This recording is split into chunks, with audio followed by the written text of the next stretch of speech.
Good morning. Dobro jutro. Sjećate li se dame sa plavim šeširom iz prethodne lekcije? Pa, red je da je predstavimo. She is Miss Brown. Ona je gospođica Brown. A da je kojim slučajem bila udata, rekli bismo Mrs. Brown, gospođa Brown. A sjećate li se onog gospodina sa crnom olovkom? He is Mr. Miller. On je gospodin Miller.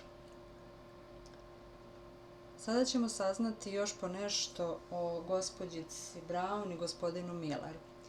Miss Brown is rich. Gospođica Brown je bogata. Mr. Miller is poor. Gospodin Miller je siromašan.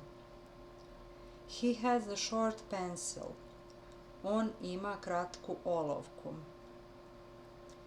He has a hard hat. On ima tvrd šešir.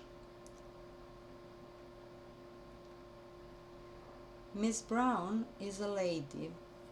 Gospođica Brown je dama. Mr. Miller is a gentleman. Gospodin Miller je gentleman ili gospodin. She is a little lady. Ona je mala dama. He is a tall gentleman. On je visok gospodin.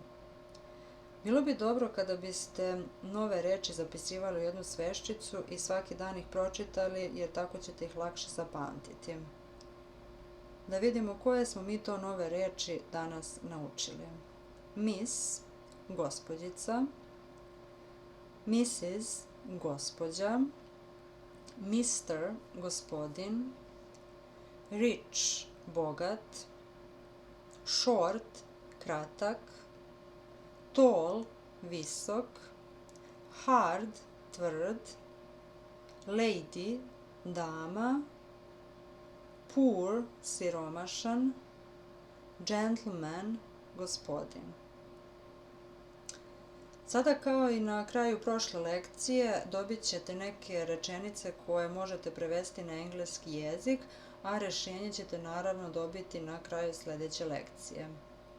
Ovdje imate prikazane rečenice koje treba da prevedete, tako da izvolite.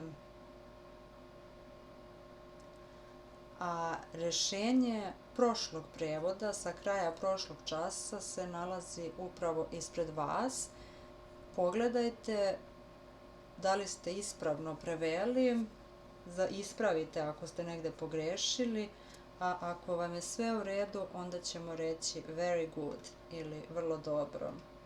All right, sve u redu.